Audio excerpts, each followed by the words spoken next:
नमस्कार दोस्तों, आप सभी का स्वागत है एक बहुत ही ज़्यादा डरावनी हॉरर स्टोरी में। आज की जो कहानी है सचमुच में घटित और रोंगटे खड़े कर देने वाली कहानी है। तो चलिए बिना समय गवाए इस कहानी को स्टार्ट करते हैं। तो बिहार के एक छोटे से गांव में रतन नाम का लड़का रहता था। उसकी जो एज थी 17 से 18 साल की थी और रतन पढ़ने में काफ़ी ज़्यादा तेज तरार था, लेकिन गरीबी होने की वजह से वह आगे की पढ़ाई कंटिन्यू नहीं कर पाया। रतन के पास कोई ऑप्शन नहीं था क्योंकि रतन मात्र 12वीं पास था और 12वीं पास के लिए कोई भी अच्छी नौकरी नहीं थी। यहाँ पर रतन हार कर अपने खेतों में काम करना स्टार्ट कर दिया। अपने पापा के साथ खेत में जाता था, किसानी करता था। जो कुछ भी फसलें आती थी घर का जो भी है नून तेल वगैरह चलता था। रतन हमेशा की तरह अपने फादर के साथ खेत में जाता, काम करता, फिर इवनिंग में घर आता। एक दिन की बात है, रतन और उसके पापा दोनों लोग खेत में चले गए काम करने के लिए और रतन के जो पापा थे उनको भूख लग गई। दोपहर में उन्होंने रतन को बोला कि बेटा मैं घर जा रहा हूँ, खाना खा के आ जाऊँगा, फिर तुम घर चले जाना खाना खाने के लिए, क्योंकि हम दोनों एक साथ घर नहीं जा सकते। अगर हम दोनों एक साथ घर लौटेंगे खाना खाने के लिए तो जो अनाज है खेत में कोई ना कोई चुरा के लेके जाएगा। एक काम कर, तू यहाँ पर काम कर और अनाज का पहरा देना, मैं खाना खा के आता हूँ, फिर तू जाना। तो रतन बोला कि ठीक है पापा। रतन खेत में काम करता रहा और अनाज पर पहरा देते रहा। यहाँ पर रतन के पापा के साथ साथ अगल बगल में जितने भी काम करने वाले किसान थे सारे लोग घर को लौट आए खाना खाने के लिए। भरी दोपहरी में रतन अकेला बच गया था खेत में और रतन सबके अनाजों की रखवाली कर रहा था। दोस्तों, रतन के बगल से एक हवा गुजरी और रतन को लगा कि अगल बगल में कोई है। तो रतन ने पूछा कौन है, और पीछे मुड़ के देखा तो पीछे कोई भी नहीं था। फिर रतन के पापा आए और रतन को बोले कि जा बेटा तू घर जा और खाना खा के आना, खेत में बहुत सारे काम है, हम लोग निपटा कर घर चलेंगे। यहाँ पर रतन अपने पापा को कुछ भी नहीं बोला, चुपचाप घर आया और घर आकर चुपचाप बैठ गया। तो रतन की माँ ने बोला कि बेटा खाना खा ले। रतन यहाँ पर कुछ बोल नहीं रहा है। रतन के माँ ने बोला कि बेटा देखना खाने में तेरे पसंद का खाना बना है तो खा ले। रतन फिर भी चुप रहा। रतन की माँ ने रतन के सर पे हाथ रखा और बोला कि बेटा तेरा तबीयत खराब है क्या? तो रतन एकदम चिलचिलाता हुआ बोला कि नहीं, पागल हो गई हो, एक ही चीज को 100 बार पूछ रही हो, नहीं खाना मतलब नहीं खाना, तुम दिमाग खराब करके रखी हो, चुपचाप बैठ बुढ़िया, ऐसा करके बोला। अब रतन की जो माँ है उनका आंख भर गया और रतन की माँ को समझ में नहीं आया कि जो मेरा बेटा मुझसे इतना प्यार करता है आज वो ऐसे कैसे मुझे डांट सकता है और बुढ़िया बोल सकता है। फिर रतन की माँ ने प्यार से अपने बेटे से पूछा कि बेटा तुझे क्या खाने का मन है, तू बता, मैं वही चीज तेरे लिए बनाऊंगी। यहाँ पर रतन बोला कि बुढ़िया देख, तू दिमाग मत खराब कर, अगर तू दिमाग खराब करेगी तो मैं तुझे मार डालूंगा। यहाँ पर रोते हुए रतन की माँ ने फिर पूछा कि बेटा कोई प्रॉब्लम हो तो तू मुझे बता। तो यहाँ पर रतन ने अपनी माँ को बोला कि बता बुढ़िया तू मेरे लिए क्या कर सकती है। अभी मुझे खाने का मन कर रहा है चिकन, क्या तू चिकन बना सकती है, चिकन ला सकती है, और मुझे दारू पीने का मन कर रहा है, तू दे सकती है। रतन की माँ ने रतन से पूछा कि बेटा तू कब से चिकन खाने लगा, तू तो शुद्ध शाकाहारी है और ये सब कैसे। यहाँ पर रतन गुस्सा के अपनी माँ को बोला कि या तो तू मुंह बंद कर या तू यहाँ से जा, अगर तू नहीं दे सकती तो मैं कभी भी खाना नहीं खाऊंगा। फिर रतन के माँ ने रतन के पापा को बुलवाया घर पे। यहाँ पर रतन के पापा ने रतन से पूछा कि बता तुझे क्या प्रॉब्लम है, अगर तुझे कुछ चाहिए तो तू मुझे बता, और तू क्या गंदी गंदी चीजें मांग रहा है, अब तू चिकन खाएगा, तू दारू पिएगा, ये सब हमारे यहाँ नहीं होता, मैं मर जाऊं उसके बाद तू स्टार्ट कर लेना। यहाँ पर रतन बहुत ही ज्यादा गुस्साया और गुस्साते हुए अपने पापा की तरफ देखा और बोला कि देख बूढ़े, तू मेरा दिमाग मत खराब कर, अगर मेरा दिमाग खराब हो गया तो मैं तुझे मार डालूंगा। यहाँ पर रतन के पापा को थोड़ा भी समझ नहीं आ रहा था कि मेरा बेटा ऐसी हरकतें क्यों कर रहा है। फिर रतन के पापा में और रतन में थोड़ी बहुत बहस हुई। रतन के पापा ने जूता निकाला रतन को मारने के लिए और बोले कि तू बहुत ज्यादा बोल रहा है, रुक, तेरा जो होश है ना मैं ठिकाने लाता हूँ।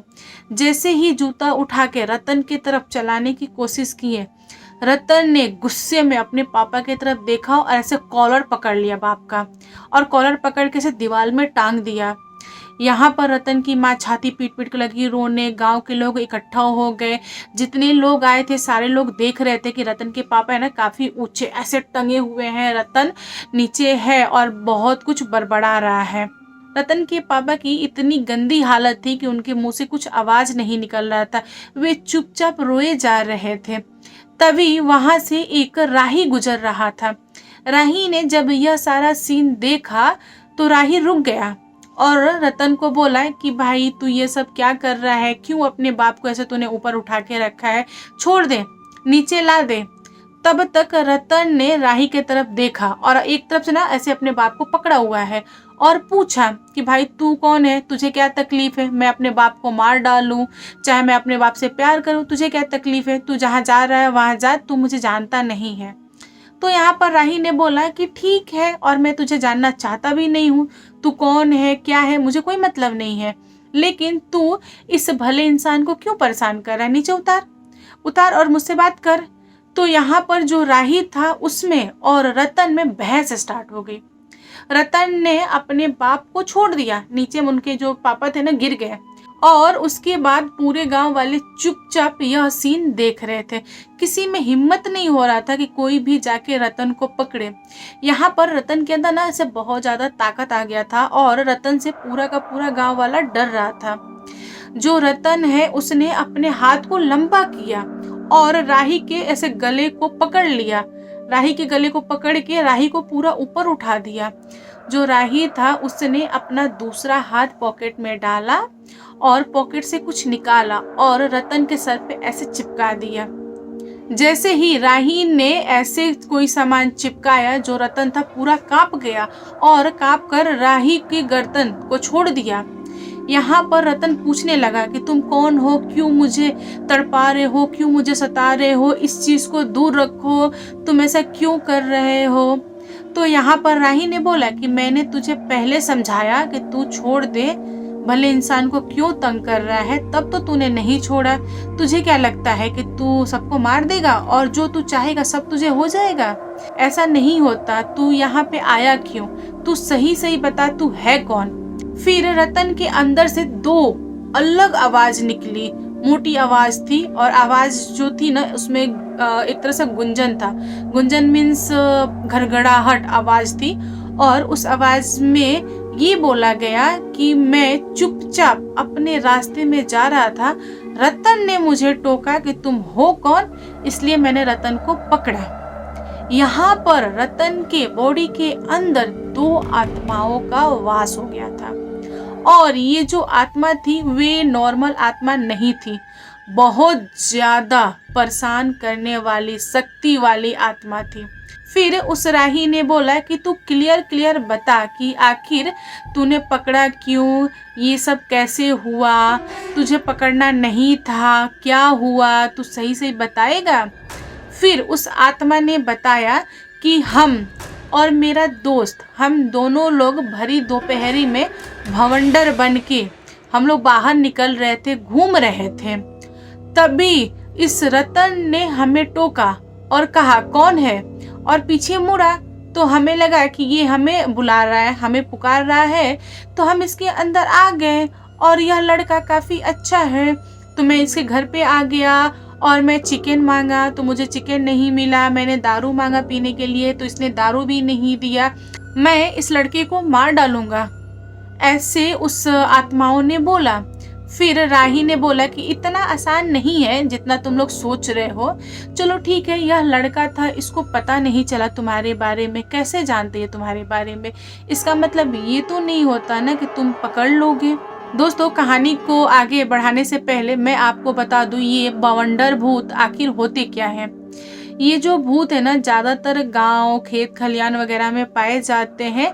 ऐसे में एक हवा उठती है, ऐसे गोल गोल गोल गोल ऐसे रहती है। जितनी भी धूल धक्कर रहते हैं ना, वो ऐसे गोल गोल गोल गोल होते हैं, एक जगह पे होते हैं। और उसके बाद से वे जो गोल गोल है ना, वे थोड़े आगे बढ़ते हैं। वे अपनी दिशाएं ना ऐसे ऐसे चेंज करते रहते हैं। मतलब जिधर जाने का मन करेगा भवंडर भूत को, वो उधर जाएगा। और गांव के लोग इतने ज्यादा समझदार होते हैं कि अपनी आंखों से देखते हैं कि हवा के रूप में भूत ऐसे ऐसे ऐसे ऐसे घूम रहा है। लेकिन ऐसे कंडीशन में जब वो हवा ऐसे गोल गोल घूम रही है ना, ऐसे कंडीशन में किसी को टोकना नहीं चाहिए। अगर कोई इंसान टोक देता है या कुछ बोल देता है तो उस इंसान के अंदर वो बवंडर आत्मा आ जाती है।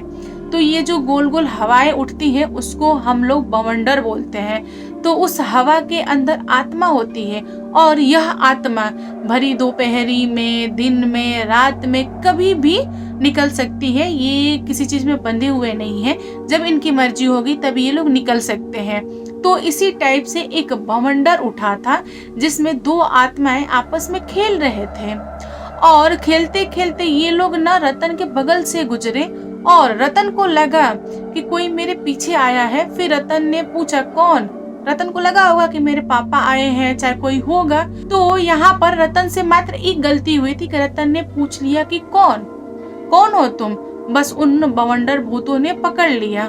दोस्तों, जो बवंडर भूत होते हैं ना, वे मात्र एक ही जगह पे ना काफी ऊंचा तक ऐसे गोल गोल उड़ते रहते हैं। ऐसा नहीं है कि जो धूल धक्कर है पूरे खेत खलियान में उड़ता रहेगा, नहीं।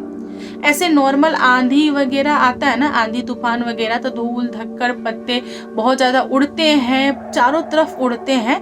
लेकिन बवंडर वाले में ये कंडीशन नहीं है। बवंडर में ऐसा है कि जो भी जितना भी धूल होगा खेत का, वो बस थोड़ी ही दूरी में घूमेगा, वहां से घूम के दूसरी जगह से तीसरी जगह ऐसा जाता है। तो उसको बोलते हैं गांव में बवंडर भूत। और जो बवंडर भूत होते हैं बहुत ज्यादा खतरनाक होते हैं। उनको थोड़ा भी मोह माया नहीं होता है, किसी से भी नहीं होता है। वे अपने मर्जी के मालिक होते हैं। जब जो चीज चाहेंगे तब वे लोग वो चीज को कर लेंगे। तो यहाँ पर राही ने पूछा कि भाई तू छोड़ने का क्या लेगा, बता मुझे। अगर तू प्यार से कोई सामान लेकर इस बेटे को, इस बच्चे को छोड़ दोगे तो हम तुम्हें तंग नहीं करेंगे। अगर तुम प्यार से नहीं छोड़ोगे तो मैं तुम्हें जबरन अपने साथ चर्च ले चलूंगा और वहां पर तुझे बांध के रखूंगा। तो चर्च का नाम सुनकर बवंडर भूत जो था ना, दो आत्माएं थी, वे लोग कांप गए। और उन लोगों ने बोला कि नहीं नहीं, हमें चर्च नहीं जाना। एक काम करो, बस हमें चिकन खिला दो, थोड़ा सा पीने के लिए दे दो, बस हम इसी में खुश हैं। उसके बाद हम लोग इसको छोड़ के चले जाएंगे। फिर राही वहीं पे बैठा और चिकन मंगवाया। चिकन मंगवाने के बाद से चिकन बना और उसके बाद से चिकन रतन को दिया गया। रतन अपने दोनों हाथ से खाए जा रहा है। पूरा भरपेट रतन ने चिकन खाया और साथ में थोड़ा सा दारू भी पिया। उसके बाद से राही ने पूछा कि भाई तू संतुष्ट है ना? फिर रतन ने बोला कि हाँ संतुष्ट हूँ। तो राही ने बोला कि ठीक है, तुम अपने जगह पे जा सकते हो। अगर तुम दोबारा इस बच्चे को लौट के आके पकड़ोगे तो मैं भी लौट सकता हूँ, तुम ये मत भूलना। फिर बवंडर आत्माओं ने बोला कि ठीक है, हम दोबारा नहीं लौटेंगे, हमारा भरपेट का भोजन मिल गया है, हमारी इच्छा थी पीने का, हमने पी लिया है, और अब मुझे इस लड़के से कोई मतलब नहीं है, सो मैं छोड़ के जा रहा हूँ। बस यही बोलते बोलते रतन के बॉडी से वे बवंडर भूत सबके सामने धूल बन के ऐसे राउंड राउंड राउंड राउंड करते करते खेत खलियान के तरफ भाग गए। और गांव के लोगों ने अपनी आंखों से इस चीज को देखा। फिर रतन के माँ ने रतन को उठाया और उसके बाद से साफ सुथरा वगैरह की, क्योंकि रतन जैसे ही खेत से आया था ना वैसे ही कंडीशन में पड़ा रहा था इवनिंग तक। उसके बाद रतन की माँ ने नॉर्मल खाना जो बनाया था अपने बेटे को खिलाया, क्योंकि रतन जब होश में आया ना तो रतन को बहुत ज़्यादा भूख लग रही थी, उसको कमजोरी लग रही थी, बहुत ज़्यादा वीकनेस आ जाती है अगर बॉडी के अंदर आत्मा आती है तो, क्योंकि जो आत्मा होती है ना वो खून वगैरह भी अंदर से चूस लेती है। तो फिर रतन को कुछ समय के लिए घर पे रखा गया, इलाज वगैरह किया गया। बाद में रतन सही हो गया और जो राही था उसने एक प्लस का जो चिन्ह होता है ना, उस टाइप का बना के रतन को दे दिया पहनने के लिए और बोला है कि कभी भी अकेले मत निकला करो। ऐसे आपको लगे कि कोई है तो पीछे आप मुड़ के देखो, उसके बाद उस इंसान को टोको। अगर आपने बिना मुड़े उस इंसान को टोक दिया, वहां पे कोई इंसान ही नहीं था, मान लो कोई आत्मा था, तो नॉर्मल सी बात है, आत्मा तो आ ही जाती है। आत्मा को इनवाइट करोगे तो आत्मा तो आ जाएगी। यह बात बोल के राही पूरे अच्छे से समझा के अपने रास्ते को चला गया और यहाँ पर रतन कैसो कैसो बचा। अगर उस दिन वह राही नहीं होता तो रतन का बचने का जो चांस है ना, बहुत ही कम था। दोस्तों, आप लोगों को कैसी लगी यह कहानी कमेंट करके बताइएगा। कहानी पसंद आए तो लाइक एंड शेयर कीजिएगा और मेरे चैनल पे न्यू आए हो तो चैनल को सब्सक्राइब करना। Thank you, bye bye, सारंगे।